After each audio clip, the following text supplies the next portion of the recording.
I hope you all are fine. I'm your computer teacher and welcome to your online class. अपने previous lecture में हमने chapter number 3 से output function पढ़ा था, that is printf function. Mostly common जो हम use करते हैं अपनी प्रोग्रामिंग लैंग्वेज में, प्रोग्राम्स में, वो हम प्रिंटफ फंक्शन यूज़ करते हैं कोई भी मैसेज डिस्प्ले करवाने के लिए. आज हम पढ़ेंगे इनपुट फंक्शन. इनपुट फंक्शन क्या होता है? जिसके थ्रू हम कोई भी वैल्यू किसी वेरिएबल में स्टोर करते हैं, या जो चीज़ हम यूज़र से ले रहे होते हैं, जो प्रोग्राम एक्सेप्ट करता है डाटा, वो कहलाती है इनपुट फंक्शन. यानी वो किसके थ्रू होती है? इनपुट फंक्शन के. अगर हम इनपुट फंक्शन यूज़ नहीं करते तो कोई भी डाटा जो हम यूज़र से लेना चाहते हैं वो प्रोग्राम में क्या होगा? एक्सेप्ट नहीं करेगा प्रोग्राम उसको, और फिर वो प्रोग्राम आगे रन नहीं होगा, कोई भी कैलकुलेशन नहीं होगी. तो आज पढ़ते हैं input function. In computer programming, input means to feed data into a program through an input device. यानी कंप्यूटर प्रोग्रामिंग में इनपुट से क्या मुराद होती है? एक ऐसी डिवाइस जिसके थ्रू हम कंप्यूटर में डाटा फीड करें. C language provide different function to input data. The most common is scanf function. C language बहुत से ऐसे हमें प्रोवाइड करते हैं जिसके थ्रू हम डाटा को कंप्यूटर में फिट कर सकते हैं, लेकिन जो मोस्ट कॉमन हम यूजुअली जो यूज़ करते हैं बेसिक लेवल पे वो है scanf फंक्शन. अब ये scanf फंक्शन कैसे वर्क करता है? जैसे हमने पढ़ा था आउटपुट फंक्शन जिसमें हमने कंट्रोल स्ट्रिंग और लिस्ट ऑफ आर्गूमेंट देखे थे, इसी तरह इसका जर्नल सिंटैक्स में हमें क्या क्या चाहिए होते हैं और कैसे ये वर्क करता है, उसका जर्नल सिंटैक्स क्या है वही पढ़ेंगे. The scanf function is use to get values into a variable from the keyboard. Scanf function क्यों यूज होता है?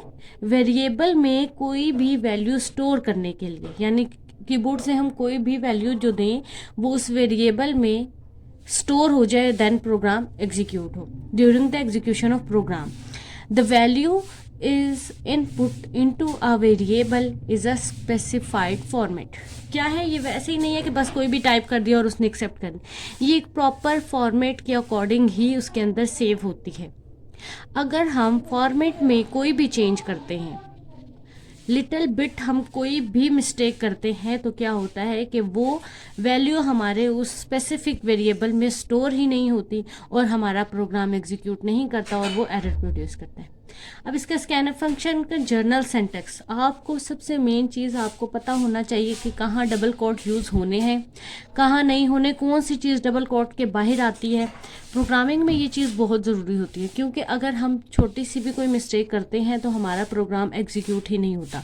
और ये आप प्रैक्टिकली भी देख चुके हैं कि कैसे हमारे प्रोग्राम बच्चे जब प्रोग्राम लिख रहे थे तो कैसे प्रोग्राम में एरर प्रोड्यूस हो रही थी. तो यहाँ पे क्या लिखा हुआ है? Scanf function. अब स्कैनफ फंक्शन का जनरल सिंटैक्स क्या है कि स्कैनफ फंक्शन, स्कैनफ लिखने के बाद हमने क्या डालनी होती हैं? ब्रैकेट. ब्रैकेट के साथ ही हमने क्या डालना होता है? Double quotes. डबल कोट्स के साथ हमारा क्या होता है? Format specifier. अब ये फॉर्मेट स्पेसिफायर क्या होते हैं? हम ऑलरेडी कल अपने आउटपुट फंक्शन में ये चीज़ डिस्कस कर चुके हैं कि फॉर्मेट स्पेसिफायर कंप्यूटर कोड होता है that tells about the data type, जो कि हमें डाटा टाइप के बारे में बताता है कि हम कौन सी डाटा टाइप यूज़ कर रहे हैं फील्ड विथ. यानी हम कितने फॉर्मेट के अकॉर्डिंग हम कितनी वैल्यूज़ जो हैं वो ले रहे हैं, कितना प्रिंट होगा, and the format according to which a value is to be printed, और किसके अकॉर्डिंग हमारी कोई चीज़ जो है प्रिंट होने जा रही है. और ये क्या करता है? रीड करता है इनपुट डिवाइस से जो भी हम अपना डाटा जो कंप्यूटर के से डालते हैं, कोई भी वैल्यू जो कीबोर्ड से प्रेस करते हैं उसको रीड करती है. जो फॉर्मेट स्पेसिफायर होता है वो डबल कोट्स के अंदर होता है, और जो लिस्ट ऑफ वेरिएबल होते हैं वो डबल कोट से बाहर होते हैं, और कोमा से ये दोनों चीज़ें सेपरेट होती हैं. और अगेन वही बात कि स्कैनफ फंक्शन के आगे भी हमारा स्टेटमेंट टर्मिनेटर लगता है. स्टेटमेंट टर्मिनेटर क्या होता है? बाद बच्चे जब मैंने उन्हें कहा स्टेटमेंट टर्मिनेटर लगाएं या सेमीकॉलन, तो स्टेटमेंट टर्मिनेटर और सेमीकॉलन एक ही चीज़ को कहा जाता है. स्टेटमेंट टर्मिनेटर का मतलब होता है, टर्मिनेटर का मतलब होता है एंड होना, किसी चीज़ का ख़त्म होना. तो स्टेटमेंट टर्मिनेटर मीन्स कि ये जो स्टेटमेंट हमने लिख दी है ये हमारे यहाँ पे बात ख़त्म हुई. जैसे हम इंग्लिश में, जैसे अब यहाँ पे भी देख लें, एक सेंटेंस लिखा है तो जब ये एंड होता है तो आगे क्या लिखा हुआ है? Full stop. तो प्रोग्रामिंग में हम क्या यूज़ करते हैं? Statement terminator. जैसे बिलाल ने कहा मैम ये स्टेटमेंट टर्मिनेटर क्या होता है, तो स्टेटमेंट टर्मिनेटर और सेमी कॉलन जो होते हैं वो एक ही चीज़ को कहा जाता है, जो ये बात शो करता है कि हमारी जो स्टेटमेंट है उसकी जो बात हम कर रहे थे वो यहाँ ख़त्म हुई। नेक्स्ट क्या है, अब फॉर्मेट स्पेसिफायर। अगेन आपको मैंने जो भी एक्सप्लेनेशन बताई है, format specify the format of variable, these are written in double quotes और विदाउट स्पेस, यानी हमने यहाँ पे कोई स्पेस नहीं डालनी होती। लिस्ट ऑफ वेरिएबल क्या होता है, यानी वो वेरिएबल जो हम यूज़ कर रहे हैं प्रोग्रामिंग में, जिनकी वैल्यू हम प्रिंट करवाने लेने जा रहे हैं, एक्सेप्ट करने जा रहे हैं प्रोग्राम में यूज़र से, वो होते हैं लिस्ट ऑफ वेरिएबल। यानी जितने भी वेरिएबल हमारे प्रोग्राम में यूज़ हुए हैं उनको हमने क्लियर करना है। Consist of a list of variable separated by commas, यानी जितने भी हमने वेरिएबल यूज़ किए हैं उन्हें हमने आपस में सेपरेट कर देना है कॉमा से।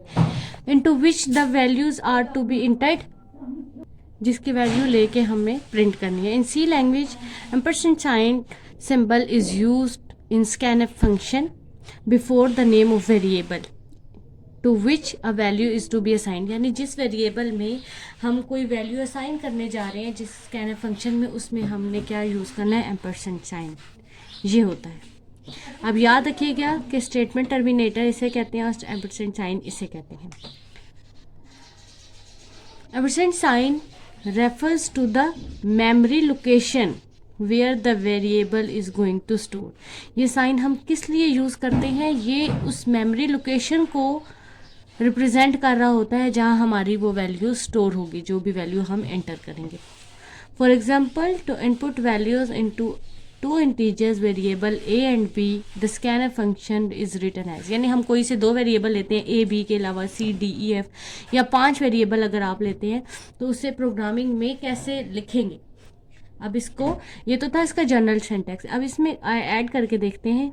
स्कैनएफ जो यहाँ था सेम वही लिखा, ब्रैकेट्स के बाद डबल कोट्स आ गए और उसके बाद फॉर्मेट स्पेसिफाई। अब देखें परसेंटेज डी, ये जो साइन है, ये साइन किसको शो कर रहा है कि अगर हम वैल्यूज जो है, जैसे ए की वैल्यू हम 5 ले रहे, अगर हम ऊपर अपने प्रोग्राम में यहाँ पे इंट करते हैं ए और बी और सी, जैसे यहाँ पे इस प्रोग्राम में ए बी सी इंट में क्लियर किए हुए हैं, तो इसका मतलब ये है कि हम वैल्यू जो है एग्जैक्ट वैल्यू लेंगे, कोई हमारा डेसिमल नहीं होगी वैल्यू। अगर हम यहाँ इंट की जगह फ्लॉट लिखते तो इसका मतलब है कि हम 5.32 यानी पॉइंट्स में कोई वैल्यूज लेने जा रहे हैं। तो जब हम इंट वेरिएबल डिक्लेयर करते हैं तो हमें यहाँ क्या लगाना होता है, परसेंटेज डी। अब 2 वेरिएबल यूज हुए हैं तो हमें 2 ही यूज करने हैं, क्योंकि ये जो पहला है वो पहले के लिए और सेकंड वाला सेकंड के लिए। डबल कोट से बाहर आते ही हमने एम्परसेंड साइन लगाया और 2 वेरिएबल यूज किए थे, दोनों के लिए अलग अलग लगाए और स्टेटमेंट टर्मिनेटर यहाँ पे लगाया। Here the format specifier %d is used twice in controlling string of the variable a and b। यहाँ 2 दफ़ा क्यों यूज हुए, जो फर्स्ट वाला है वो फर्स्ट वाले को कंट्रोल कर रहा है और दूसरे वाला दूसरे को कंट्रोल करेगा, उसकी इनपुट को यूज करेगा और कंट्रोल करेगा। अब यहाँ पे प्रोग्राम भी है, देखें एक प्रोग्राम है। सबसे पहले हमारा प्री प्रोसेसर डायरेक्टिव है, वर्ड मेन वर्ड के बाद कर्ली ब्रैकेट्स, तो सबसे पहले हमने क्या लिखा, इंट। इंट में हमने डिक्लेयर कर दिया कि हम ए और बी वेरिएबल की जो वैल्यूज हैं वो कौन से लेने जा रहे हैं। प्रिंटएफ फंक्शन, यानी हमारा जो हम प्रिंटएफ फंक्शन में हमारी आउटपुट डिस्प्ले होगी।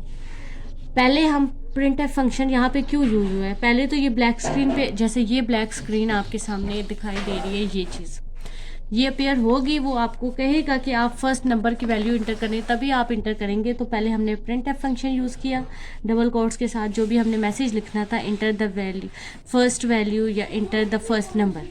Again statement terminator double quotes के अंदर लिखा जाता है जो भी प्रिंटएफ फंक्शन होता है। देन उसका स्कैनएफ फंक्शन यूज़ किया कि जब ये मैसेज डिस्प्ले होगा तो जब वो वैल्यू यूज़र इंटर करेगा तो वो वैल्यू ए में स्टोर होनी चाहिए। तो यहाँ पे देखें इकट्ठा है, आप चाहें तो यहाँ पे लिख सकते हैं enter the value of A and B, then आप ये कंबाइंड फॉर्म में यहाँ यूज़। अगर आप अलग अलग लेना चाहते हैं तो आप प्रोग्राम को ऐसे भी लिख सकते हैं।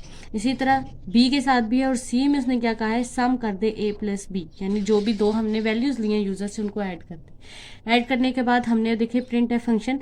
अब हमने इसका स्कैन एफ फंक्शन नहीं लेना, ये कैलकुलेशन है हमारे पास। कैलकुलेशन का हम कोई भी स्कैन एफ फंक्शन नहीं लेते, उसका जस्ट हमारे पास प्रिंट एफ फंक्शन होता है उसका, यानी जस्ट हमारी जो भी कैलकुलेशन है उसका आउटपुट डिस्प्ले करना है। Then the sum of percentage D. अब ये यहाँ परसेंटेज डी क्यों यूज हुआ, क्योंकि सी भी हमने इंट में ही डिक्लेयर किया था, and that is C variable, जिसके हमने यहाँ से वो वैल्यू स्टोर करेगा सी में। और गेट सी एच जो है अभी हम इसको यूज़ नहीं करते, क्योंकि ये हमारे लेवल का नहीं है क्लास 10 में। उसके बाद हमारा प्रोग्राम एंड होता है। तो जैसे ही हम रन करेंगे तो हमारे पास क्या होगा कि ये ब्लैक स्क्रीन अपीयर होगी। आपके पास सबसे पहले मैसेज डिस्प्ले होगा, इंटर द फर्स्ट नंबर। आप जैसे ही कोई भी नंबर इंटर करेंगे तो आपके पास सेकंड जो है लाइन डिस्प्ले हो जाएगी। जैसे ही आप फर्स्ट नंबर इंटर करेंगे वो कहेगा आपको सेकंड नंबर भी इंटर करें। जैसे ही आप कोई भी नंबर इंटर करेंगे तो दोनों की कैलकुलेशन करके आपको इसका सम दिखा देगा। आई होप कि आपको अब इनपुट और आउटपुट फंक्शन का फॉर्मेट जो है वो क्लियर हो चुका होगा, और अब आप प्रोग्राम लिखते हुए इनपुट और आउटपुट फंक्शन यानी प्रिंट एफ फंक्शन और स्कैन एफ फंक्शन में कोई मिस्टेक नहीं करेंगे। थैंक यू स्टूडेंट, अल्लाह हाफिज़।